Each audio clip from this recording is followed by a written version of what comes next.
আসসালামু আলাইকুম। আমি বিক্রমপুর থেকে বলছি। আমি বিক্রমপুর ব্লগার মৌ। সবাইকে তো খুব সকালের শুভেচ্ছা জানাই। সবাইকে গুড মর্নিং জানাই। আমার ভিডিওটি যারা যারা এখন দেখতেছেন,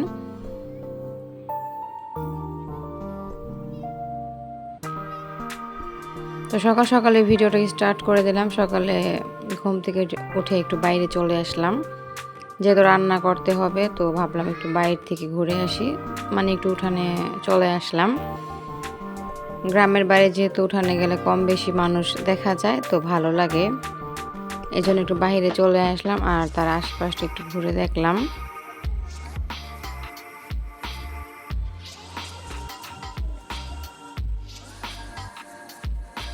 তো এই তো বাড়ির চারপাশটা একটু ঘুরে দেখছি আমি, আর আপনাদের মাঝেও শেয়ার করলাম একটু আমাদের বাইরের সাইডটা। আর এদিকে তো রান্নাটা অলরেডি বসিয়ে দিয়েছি, ভাত রান্না করব। আর এটা হচ্ছে শুক্রবারের ভিডিও, মানে গতকালের। আমি আজকে ভয়েস ওভার দিচ্ছি। তো শুক্রবার সকালে প্রথমে ভেবেছিলাম রুটি তৈরি করবো, তা আর করলাম না। এখানে ভাত বসিয়ে দিয়েছি, যেহেতু দুপুরে বাচ্চাদের জন্য একটু পোলাও রান্না করবো ভাবছি, এজন্য আর সকালে রুটিটা রান্না করলাম না, মানে রুটিটা তৈরি করলাম না। দেখা যায় যে গরম, যদি সকালে রুটি তৈরি করি আর দুপুরে যদি পোলাও রান্না হয়, তাহলে দেখা যায় বাচ্চাদের বা আমাদের সকলেরই গরমের মধ্যে বেশি শুকনো খাবারটা খাওয়া হয়ে যাবে। আর রুটিও খেলে দেখা যায় কেমন একটু গরম গরম লাগে, যেহেতু গ্রামের বাড়ি প্রচুর পরিমাণে গরম। আর এদিকে ভাতটা আমার অলরেডি হয়ে গেছে। আর এদিকে একটা মিষ্টি কুমড়া ছিল, তো মিষ্টি কুমড়াটা অনেক আগেই ঘরে ছিল, কিছু হয়নি, নষ্ট হয়নি বা পচেও নি। তো ওইটাই আজকে ভাজি করে নিচ্ছি।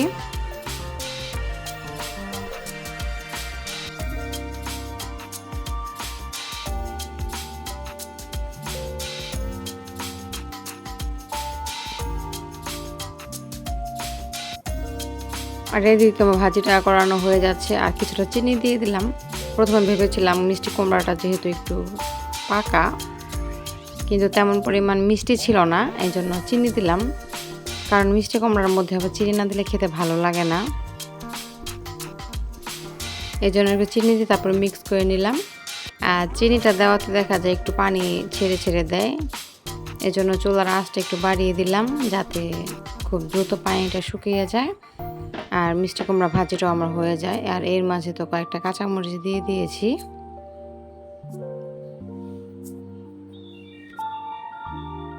আর তেমন কিছু করব না, 3টা ডিম ভাজি করব, আর এটাই হবে আমাদের আজকে সকালের নাস্তা।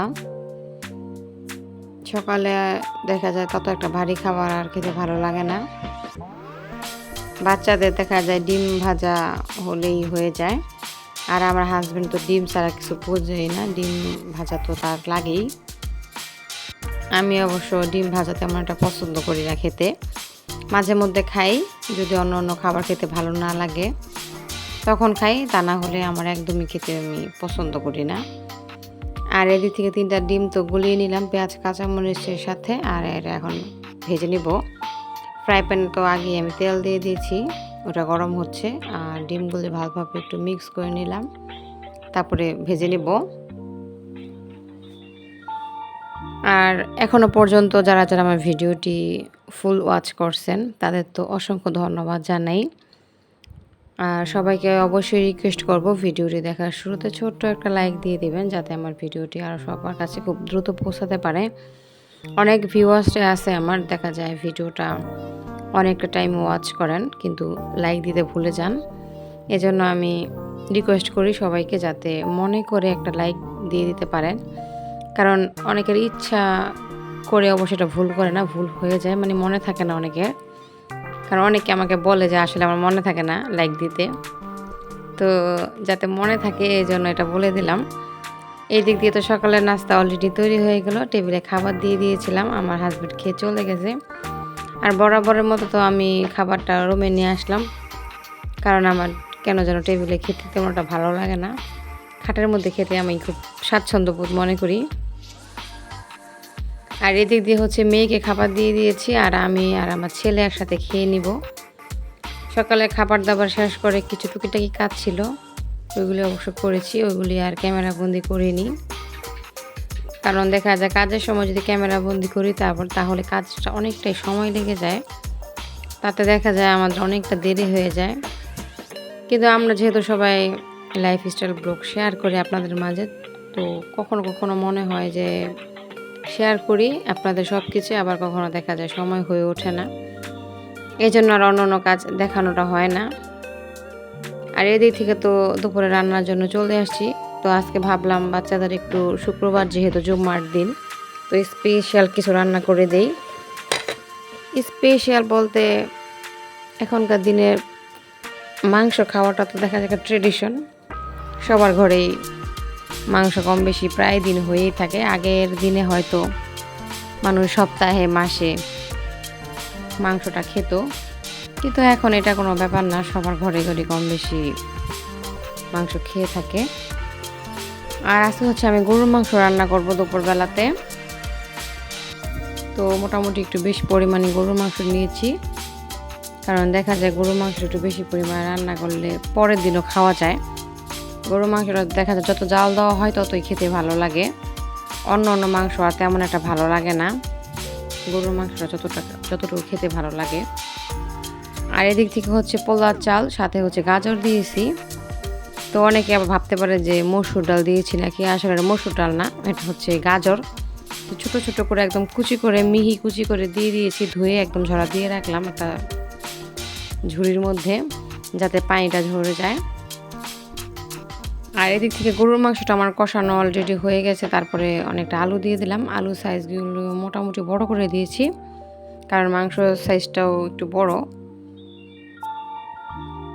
তাই আলু সাইজটা একটু বড় করে দিলাম যাতে সমান দেখা যায়। আর মাংসের আলু একটু বড় সাইজ করলে খেতেও আমার ভালো লাগে।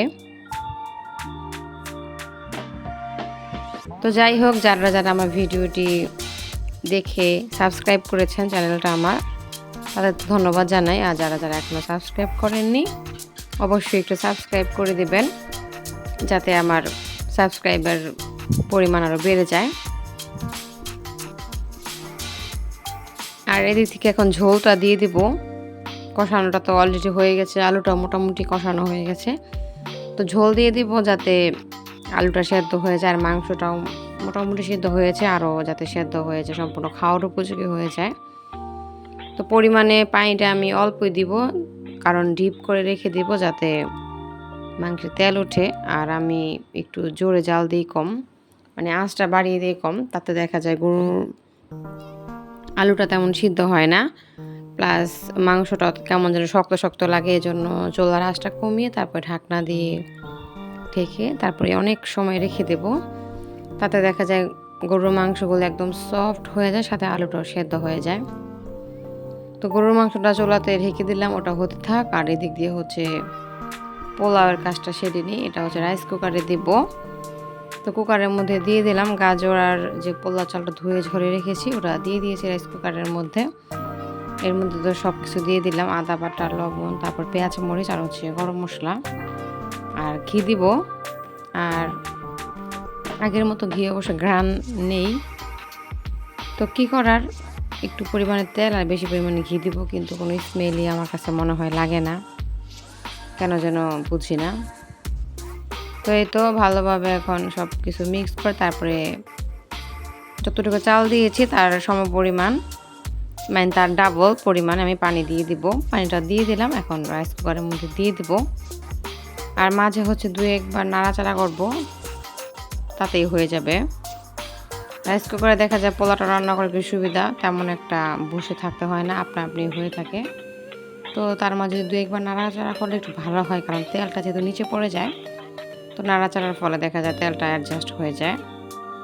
আর এদিক দিয়ে আমার গরুর মাংস হয়ে যাচ্ছে, এই তো একদম সব দিক থেকে একদম বলক চলে আসছে।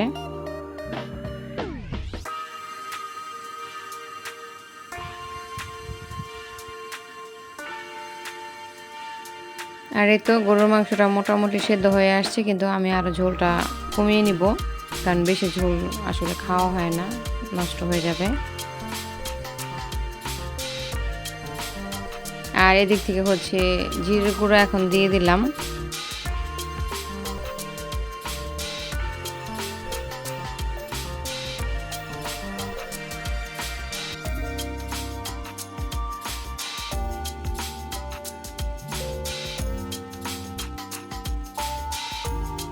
আর অন্যদিকে তো চলে আসলাম রাইস কুকারের কাছে। এদিক দিয়ে এসে দেখি যে পোলাওটা প্রায় হয়ে আসছে, তাই একটু নাড়াচাড়া করে দিলাম যাতে গাজরগুলি মিক্স হয়ে যায়, কারণ গাজরগুলি দেখা যাচ্ছে দিক দিয়ে ভাপ পড়তেছে, ওই পাশে যে সব জমা হয়ে আছে, এই জন্য নাড়াচাড়া করে দিলাম। আর হয়ে আসলে তার উপর দিয়ে সামান্য আবার একটু ঘি দিয়ে দিব যাতে একটু স্মেল পাওয়া যায়। আর এদিক দিয়ে তো মোটামুটি সিঙ্কের উপর অনেক কিছু জমে গেছে, এগুলি আমি এখন ক্লিন করে নিব। তো ক্লিন তো আমার অলরেডি করা শেষ। চলে আসলাম আবারও পোলাওয়ের কাছে। তো আসার পরেই তো একটু ঘি দিয়ে দিলাম, তারপরে কিছু পেঁয়াজ বেরেস্তা দিয়ে দিব, তারপরে অবশ্য আমার রান্না হয়ে যাবে পোলাও রান্নাটা। তারপরে চলে যাব রান্নাঘরে ডিম সিদ্ধ করার জন্য। কয়েকটা ডিম ভেজে দিব পোলাও দিয়ে খাওয়ার জন্য, কারণ পোলাওতে দেখা যায় ডিমটা ভাজা করলে ভালো লাগে খেতে। সিদ্ধ করে জাস্ট একটু লবণ মরিচ গুঁড়ো দিয়ে একদম ফ্রাই প্যানের মধ্যে একটু তেল দিয়ে ভেজে নিয়েছি। আর তেমন কিছু কোরমা টোরমা করবো না, যেহেতু বাসায় খাবো আর যেহেতু গরমের দিন আর তেমন কিছু রান্না করা হয়নি। আর এদিক দিয়ে তো দুপুরের খাবারটা অলরেডি সবার খাওয়া হয়ে গেছে, আর আমি হচ্ছি সবার লাস্টে। তার মানে আমার অন্য সব ধরনের কাজকর্ম ছিল, ওগুলি সেরে তারপর আমি খেতে বসলাম।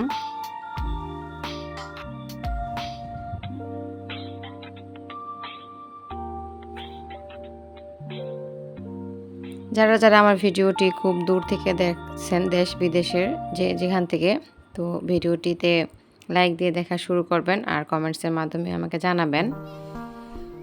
আর আমাদের হচ্ছে গ্রামের এদিকে দেখা যায় বৈশাখী মেলা হয়। তো শুক্রবার যেহেতু আমাদের বাড়ির সামনে বাজার, তো এখানে বৈশাখী মেলা হয়েছে। তো আমার ছেলে মেয়ে তো আমার হাজব্যান্ডের সাথে চলে গিয়েছিল, তো এখান থেকে কিছু খেলনা নিয়ে আসছে। তো দেখতে পাচ্ছেন বাচ্চাদের মুখে কি পরিমাণ হাসি, কারণ খেলনা কিন্তু বাসায় প্রচুর পরিমাণে আছে, তারপরেও দেখা যায় খেলনা না কিনে আর কোনো উপায় থাকে না বাচ্চাদের। খেলনা দেখা যায় কিনতেই হবে, যে কোনো অনুষ্ঠান থাকুক বাজারে দেখা যায় মেলার মতো দোকান বসে, তো এখান থেকে কিছু না কিছু নিয়ে আসবে। তো যাই হোক, এটাই বাচ্চাদের আনন্দ। বড় হলে তো তারা এটা করবে না। আমরাও ছোটোবেলায় এরকম অনেক বায়না ধরে অনেক কিছু নিয়ে আসতাম বাসায় থাকা সত্ত্বেও, কিন্তু এখন তো আর আমাদের সেটা মনে চায় না। তো বাচ্চাদের মনে চায়। বয়সের সাথে সাথে সব কিছু আসলে চেঞ্জ হয়ে যায়। তো এদিক দিয়ে হচ্ছে আনা হয়েছে মুরুলি আর হচ্ছে গজা, এটাই হবে নাম সম্ভবত। তারপরে আরও আনা হয়েছে হলো নিমটি, তো এই তো এগুলি আনা হয়েছে। আর এদিক দিয়ে আনা হয়েছে মিষ্টি। তো মেলার খাবার যেহেতু, তো সবারই খেতে খুবই পছন্দ, কম বেশি সবাই কেনাকাটা করে, যেহেতু বছরে একবারই মেলা বসে। তো কয়েক বছর তো হয়নি, কারণ পয়লা বৈশাখের সময় রমজান ছিল, এই জন্য আর হতো না। তো এখন আবার বিভিন্ন স্থানে মেলা হচ্ছে। তো আজকের ভিডিওটা আমার কার কেমন লাগলো সবাই আমাকে কমেন্টসের মাধ্যমে জানাবেন। আর ভিডিওটা সাথে থাকুন, দেখতে থাকুন। আর অলরেডি আমি একটা মিষ্টি এখন খেয়ে নিব, আর আমি হচ্ছে কালো মিষ্টি খুবই পছন্দ করি। আর আজকের মতো এটুকুই। আল্লাহ হাফেজ সবাইকে। আসসালামু আলাইকুম।